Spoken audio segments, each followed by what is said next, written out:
Welcome to your weekly space of self-indulgence, discovery, and community. I'm your host, Mariah, here to guide you through insights, tips, and stories. Thanks for joining me. Now let's get started. Welcome back to the Self-Indulgent Podcast. I'm your host, Mariah, and today I am talking about journaling. And before you click off of this episode, if you clicked on it in the first place, I want to talk about journaling in different ways and hopefully maybe change your perspective on it if you don't have a great perspective on it, or if you feel like it's not for you and things like that. So before I do that, and before we get started, please, if you're watching this on YouTube, like, comment, subscribe. If you're listening to this anywhere else you listen to your podcast, give us a follow, rate us. It really helps. Share it with somebody who you think this might be really helpful with. And don't forget to check out some of our other episodes. So I think journaling can be a really powerful tool for like self-care and wellness overall. And I think why it's really important today in this like world that's super fast paced and just everything is always happening. There's something always happening. There's something always stimulating our brain. We're constantly taking in information. It's just constant noise. We're being constantly flooded by people's perspectives, people's energy, if you feel like you're sensitive to energy, people's emotions, just opinions, everything, to the point where it's like, wow, am I even having my own thoughts? Like, are these thoughts my own thoughts right now? Can I actually say that? And I think it's in part can be a big reason why our anxiety is at an all-time high, like globally. Even depression, just the constant comparisons to others. And then I think we can get lost. I think it's really easy to get lost and forget who we are, what we actually care about, our values. Values are really important.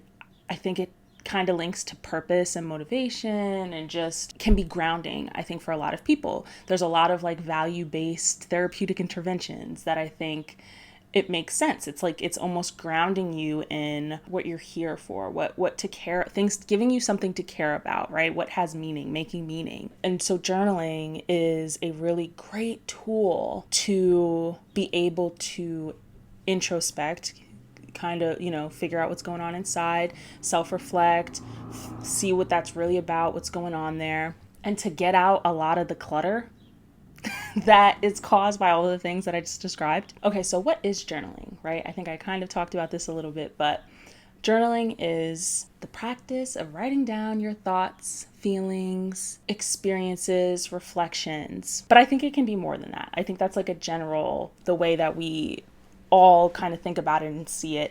But I think it can be more than that. I think it is self-expression, period. So that can look like a lot of different things. And I'll get more to that later when I talk about the different ways you can journal that don't have to just be, I'm going to sit here and kind of like what we consider a diary, right? Like that is what I think, I'm going to write in my diary, like back in the day, like that was the thing. And so it doesn't necessarily have to be like that. Now there are digital things and just really pretty cute ways and things that you can have and use to journal to make it feel more you. I think the important thing to note here is that it can really be personalized to fit your individual needs and preferences. And I think that's the most important part. Otherwise, you're not going to stick with it. And I'm not saying that journaling is the only way to do some of this either. I just think that it can be really simple and super accessible to all of us. So why not do it, right? Especially when, access to therapy is not always there, and, health insurance and things like that. It's something that's so accessible that I want to, before you give up on it or give it away entirely, I just want to make sure you know your options, what it can be, how we can make it for you. And so far, if you're listening to this, comment down below how you're journaling right now. I would love to know if you already are in this practice and what your journey has been like for you. Like, was it hard to get into? Was it easy to get into? How often do you do it? I would love to know, because I'm sure there's everything I'm going to talk about today, I'm sure somebody has come up with some other really cool things that they do. So I would love to hear it. You might inspire somebody else. So let me know. I'm going to talk a little bit more about why journaling matters, or at least this a form of self-expression, why it matters. And in this way, from maybe even more of like a psychological standpoint, there are a lot of psychological benefits to journaling. The research shows it. It can be really great for stress reduction. Again, like getting all of those thoughts, the noise, just the tension. You're holding so much throughout the day, right? Including the way somebody gave you the side eye, somebody rolled your eyes. That's strike one. You're driving to work, there's hella traffic, somebody curses you out and cuts you off, that's strike two. Your boss irritates you all day and does not leave you alone, strike three. You're scrolling through your phone and you're seeing all the crazy things going on in the world, strike four. You're scrolling on your phone and you see people living on vacation, looking like they're having their best life, and you're in the office irritated because you just spilled coffee on your shirt, that's strike five. Then your family's texting you about some drama that's going on that really kind of has nothing to do with you, but you have opinions and thoughts on because you're irritated. Like all of these things, you see how it's building? And it's only 12 o'clock. That could all happen before noon. So this is what we mean by stress reduction, because some of the stuff that you're pondering on and ruminating throughout the day, getting it out and elsewhere can help. And that's why, therapy, that's why people recommend therapy, right? You're getting things out, talking to a friend, you're getting things out. You can breathe a little bit lighter because you've kind of gotten all of the angst somewhere outside of your brain. It's really good so aside from that, stress reduction, emotional processing, right? So like if you really are feeling frustrated and irritated, to explore that, to write it out, to get it out of your system. It helps you get better at being attuned to your emotions, because as you start this practice of writing down how you're feeling, why you're feeling this way, over time, you'll be more accurate. Because I think what we don't realize is that when we have emotions, sometimes there's a surface level emotion. So like anger is typically like a surface level emotion. And there's things underneath that anger that either feelings we don't want to tolerate or make us very uncomfortable. So anger it's easier to be angry than to admit that we're sad or vulnerable. And so that's part of it. Over time, as you're writing things out and really kind of exploring why you're feeling the way you're feeling, you might reach a different emotion that actually hits better, like that actually fits what you're actually feeling. And that's just such good information. It can be very validating to realize, oh, I'm not angry. I feel betrayed. Like, and that makes a lot more sense, right? And then we can kind of move on. When we close the journal, we can actually behave in a way or address something that we need to address maybe with somebody else after having a more accurate understanding of what's going on emotionally. And it brings us down too.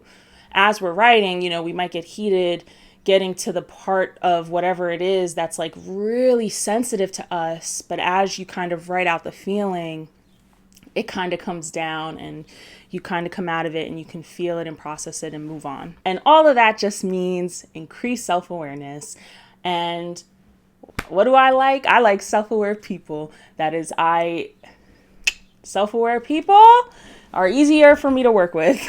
I think it's hard the less self-aware you are, I think, because you're stuck in patterns and behaviors that you're not really sure why, you're not understanding them, you're not close to yourself. And, I think people really do get to a point where they feel like a stranger in their own body. Who am I?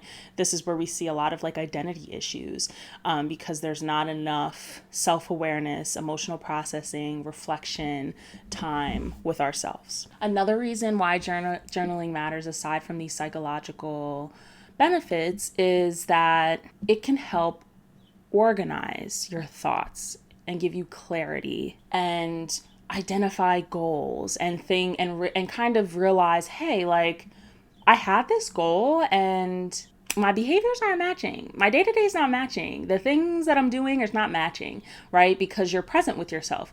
Journaling is making you be present with yourself daily. And so you can use that to track, your goals, your personal growth over time. That's really cool. I'm not saying to go back and necessarily read some of the things you're journaling. I think it depends on who you are. I think some people really benefit from going back and reading where they were a year ago to where they are now. So, they don't forget the growth and they can appreciate that. For other people, depending on how emotionally charged the journaling is, I wouldn't recommend going back and reading it.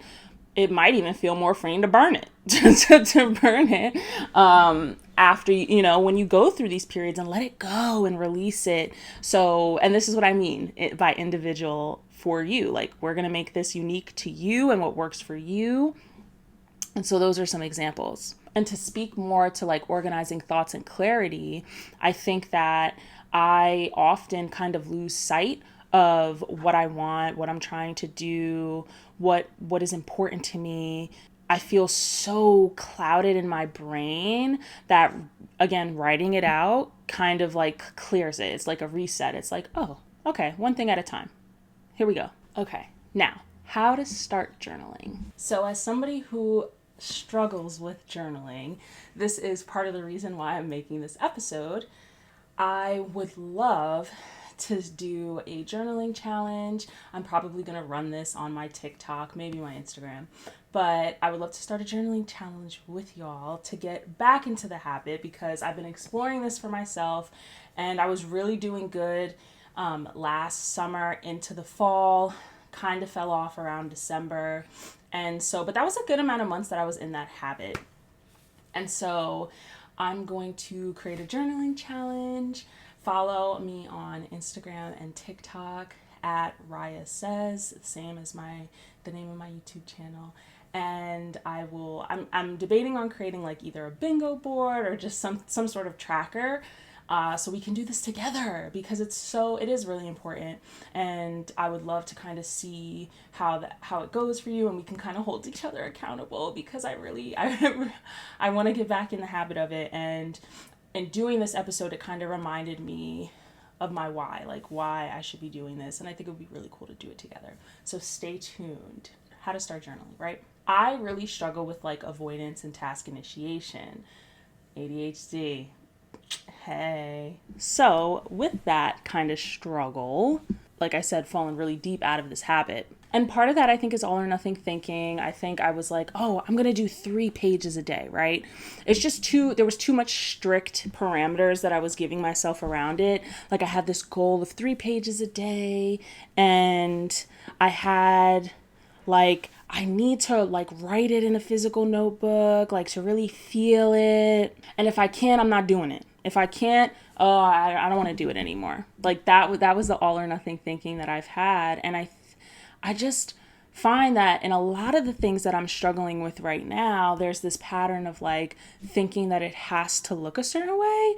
And I think that's part of the problem with like taking in so much content on social media and so much influence and seeing how other people are doing things, that it has kind of messed with my brain in a way where it's like, okay, am I doing this? Am I creating a process for myself? No, not really. I'm trying to follow other people's processes.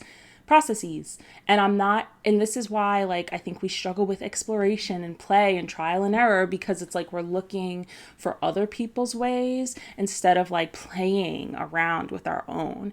And that is definitely going to be one of my goals. And maybe that'll be on the bingo board. I'll be like, oh, try this type of journaling, try this type of journaling. And like once, we get bingo, I don't know what the prize will be yet. I'm trying to think for myself. Like I'm wondering, how can I like, yay, bingo, what does that mean? Like what is the treat that we're going to give ourselves? Yeah, let me know down below. Like what are some of your go-to when you do challenges and things like that? Like how do you reward yourself? Like I'm looking for different ways to reward myself other than like going out to eat. I want to be look at me. I'm like, like we're programmed to like ask others like kind of what they're doing, but it could be helpful. I think balance.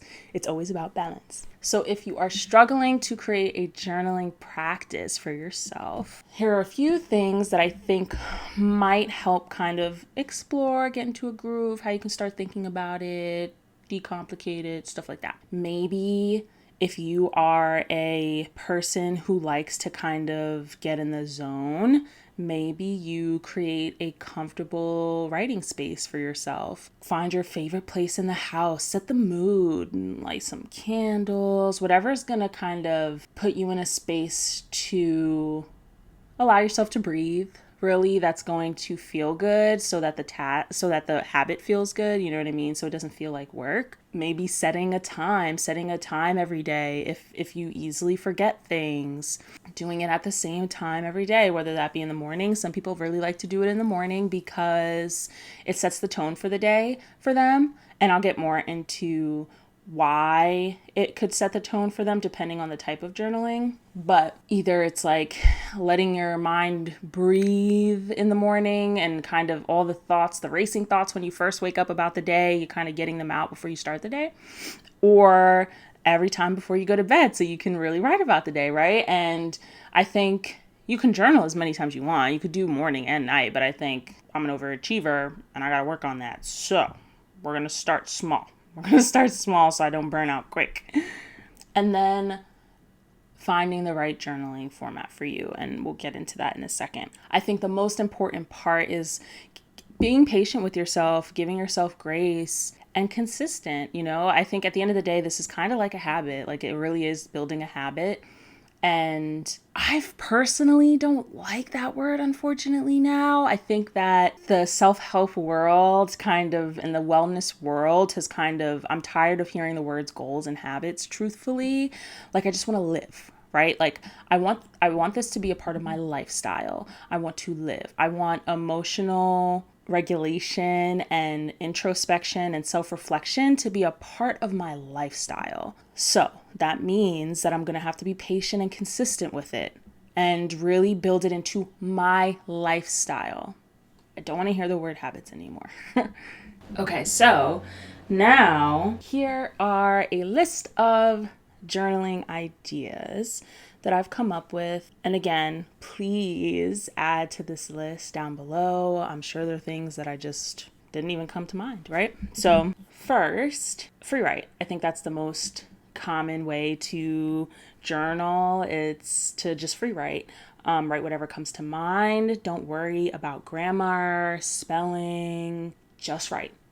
just write what comes to the top of your head until you don't feel like writing anymore. Or if it's more helpful to start with a small amount of time, if you're overwhelmed, start with 3 minutes. Journal for 3 minutes. See how that goes. And Freewrite. Just Freewrite, right? And I think that goes for any of these daily journalings. To get started into journaling is to really just like either do it until you don't want to do it, or just start with a small amount of time until you've built up the patience and consistency that, you know, you're looking for. And now it kind of just feels good and it flows. If you don't want to do a Freewrite, you can do affirmations, journal affirmations. So I am enough. I am protected. I am safe.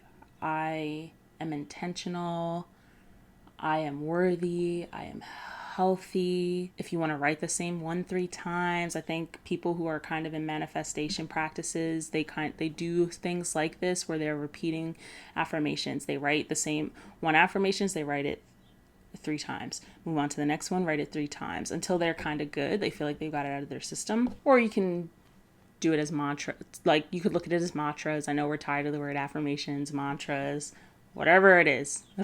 Next is intention setting. So today I choose to show up calm, productive, engaged, intentional. Today I can do my best. I'll try to do my best. Today I will give myself grace. Today I want any of those. Those are all like intention setting sentences that you could just start there. setting your intention for the day. Like that's a form of journaling. You could do a self check-in. So answering questions like, how am I feeling? How are things going? Are there areas that in my life that like are lacking right now, that don't feel right? What do I need improvement on? What do I need help with? That's like a self check-in. Or you can do like more of a reflection. So, which is like the same as kind of like a self check-in, but you can open it up to kind of like others more and just really reflect more on what's going on. It's like a deeper version of a self check-in, I would say. So you can answer things like, how are in my interpersonal relationships going right now? Any recent events that happened, what happened, what was going on, how was I feeling during those events, what came up for me, what am I thinking about, what's like the bigger picture that's going on right now, what are some themes that I'm recognizing in my life right now, some patterns. And then we have gratitude journaling, which is I am grateful for, right? And you're kind of listing those out each day. Think small. Like really think small. I think that's a really great way to have a really good gratitude practice is once you can start to really appreciate the tiniest things in your day. Once you get down to more and more of the small things, I mean, like the improvement of like your mood and just how you see things really makes a huge difference. Gratitude journaling may not be for everyone though. I think that gratitude journaling for me I felt more connected to it when, I'm not going through the trenches. Like if I'm in the trenches, it's going to be really hard to gratitude journal, right? And so I will say though, if I maybe had a gratitude like journaling practice before I ended up in the trenches, maybe I wouldn't have ended up in the trenches. Maybe I would have been able to like see more positive things, kind of really look on the brighter side for as long as I could before life really lives, right? Because it's just I'm not going to be all happy and rainbow and butterflies about everything. It's not going to happen. But what I can do is, try to do it as much as I can. Life is going to life. So, but that's just another form of journaling. Creative journaling. So if you're a drawer, I am not an artiste. I do not understand how to draw. I wish I could. I think it's really cool. Just my brain does not brain that way. So if you can draw. I mean, I don't like, for example, right? When in therapy with kids, play therapy is a thing. And what does that include? Drawing, because children, depending on the age, so if they're like 4 to 6 years old, which is like some of the population that I've worked with so far, they're not expressing like we're introducing them to feelings and emotions and labeling them and identifying them, but they're not like gonna go and tell you exactly how they're feeling and why. But what they will do is draw sometimes, and sometimes we can interpret certain things based on their drawings. So, I mean, it is such an innate and just great way to express your emotions and feelings. And I'm going to assume if you have that creative artistic side to you, you're going to be able to kind of interpret your drawings for yourself, right? If you kind of just let it happen, I'm sure when you look at it, you might be able to pick up a theme or a mood, because that's your art, that's your way of expressing. So that's another great way, I think, to journal, to have that same type of expression. And then maybe sit with the drawing again, like sit with it and then try to interpret it for yourself, or kind of at least acknowledge some sort of emotion or something with that. And I'm not saying you have to write it down, but like take note of it for yourself. Another part of creative journaling can be poems. Write poems, poetry, song lyrics, make a song, if that's your thing. A collage, photography, I think pictures, like if that is really a form of self-expression for you, go for it.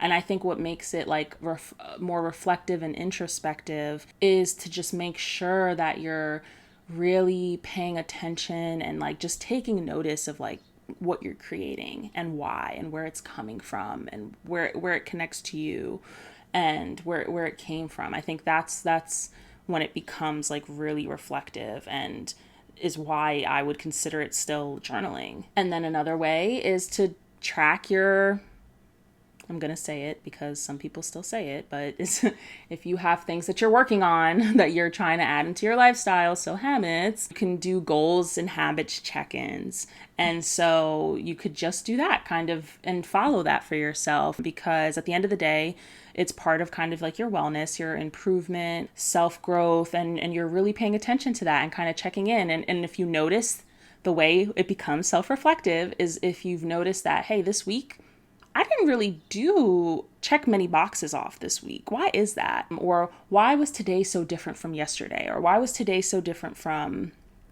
last week? This time last week when I had like the similar routine, right? Like those are how you take notes on it. And then I think in that case with that, I do think that might be something you might want to write down with it. This can be, you can, to get more specific, like if you have a bedtime routine, a morning routine, like that you're trying to really get into the habit of, that's how, just list out those things, and that's how you're going to check off the boxes. You can use like a bullet tracker, a bulleting journal. You can make a fitness tracker, a nutrition tracker, hobbies, like whatever you want to track. And then finally, you could just Google some prompts. I think Pinterest and Google probably have some really good journaling prompts. Or you can listen to every episode of our podcast, and at the end I ask a reflection question that is great for journaling. It is a journaling question every time. I have not gone an episode yet and not left you with a reflection question. So you could do that too if you need somewhere to get started. Again, don't limit yourself. Don't make this more complicated than it has to be. I tend to make it way more complicated than it has to be. So for me, like, I had resisted digital journaling for a very long time. I didn't want to do it. I, again, thought like if I wasn't writing it down and I couldn't feel it, it wasn't really journaling. And that's not true. That's actually bogus. I don't know why I thought that. And it could just be because of all the things I've seen and like the aesthetic of journaling. And it looks all nice and cozy and calm and just like, wow, like look at their journaling practice. No, I have just started when when the iPhone pops up and it says, new journaling, do a new journaling entry. Like I try to actually just do it when it pops up. And that has been what is working for me right now and is getting me back into the practice. And I actually do think though, I want to kind of maybe explore a lot of these that I kind of came up with just to see what it feels like. And maybe I find other ones that I like, and now I have more options. Like if I'm not feeling one form that day, I can switch it up. It doesn't have to be in the same journal. It doesn't have to be on the same page. It doesn't, you know what I mean? Like we make things way too complicated. We need to just do what feels good and keep it going, right? And the structure will come in when it's like, I'm going to be consistent, at least do it for 3 minutes a day, right? 3 minutes every other day. I think daily is probably the best to be consistent, especially for something like this type of practice. But, so yeah, journaling on your phone, journaling in your notes app, journaling in the journaling app, doing it in Google Drive. A voice memo to yourself, voice recordings can also be journaling. For some people, saying it out loud is actually really expressive and therapeutic and feels really good for them. So that's another way to do it. Take any of those ideas, and if you'd rather talk it out instead of typing it out, great. Do it. Go for it. I think that's great too, right? We do not have to limit ourselves when it comes to this. When the things that I talked about and the benefits that I talked about earlier, right? Emotional processing, reflection, understanding ourselves, recognizing patterns and where we're at right now, and if we're in alignment, right? That's what's important about journaling. So if you're taking those principles, it can look like any form that works for you. You just got to explore it a little bit. So that is all I have for you today. And I'm going to leave you with a reflection question. And that is going to be, how close do I feel? How connected to myself do I feel right now? And that can be a hard thing to think about. So let's rate it on a scale of 1 to 10. How connected do I feel to myself right now? 10 being, wow, I get me. I know me. We're good. We're locked in. And 1 being, I don't know who I am. I am just here. I'm dissociated. I'm completely checked out and things are hard right now. Rate it and then explore why. Why is that, right? So I want you to think about your life, your day-to-day, what's going on. Are you having enough fulfillment and purpose? And this can be yes or no. You don't have to go into deep into that right now, but it's something worth knowing for yourself. You know, the quality of your relationships right now. If your hobbies, can you name your values right now? Like, do you know what's important to you right now? Do you have that? And are you satisfied? Like, I want you to kind of think about those things and explore that. The further away you are from 10, the more I think important it is that maybe you kind of sort of explore these habits to really be able to introspect, self-reflect, get connected, understand what's happening, take back control and agency of your life. And so thank you guys so much for watching. I hope you like this episode. I think this is a little different than ones that I've done in the past. And I'm going to do that journaling challenge. I think it's a really great idea. My best friend is actually the one who came up with it when I told her I was doing this episode. So shout out to Brandy. I'm very excited to do this journaling challenge. I'm going to keep you guys updated, likely on TikTok, maybe Instagram at Raya Says, and RIYAHSAYS. Don't forget to like, comment, subscribe. Again, share some of your journaling prompts. What did you think about some of the things I talked about today? What are you journaling right now? Why not? What is your relationship with it? Like, I really want to know, because again, maybe it's not for everybody, and maybe you're kind of getting those self-reflection, introspections, connections to self in other ways that are not anything that I talked about today. So I would love to hear it. Make sure you rate the episode, turn on the notifications, follow depending on wherever you're listening to this or watching it, so that you don't miss an episode, and have a blessed and intentional week.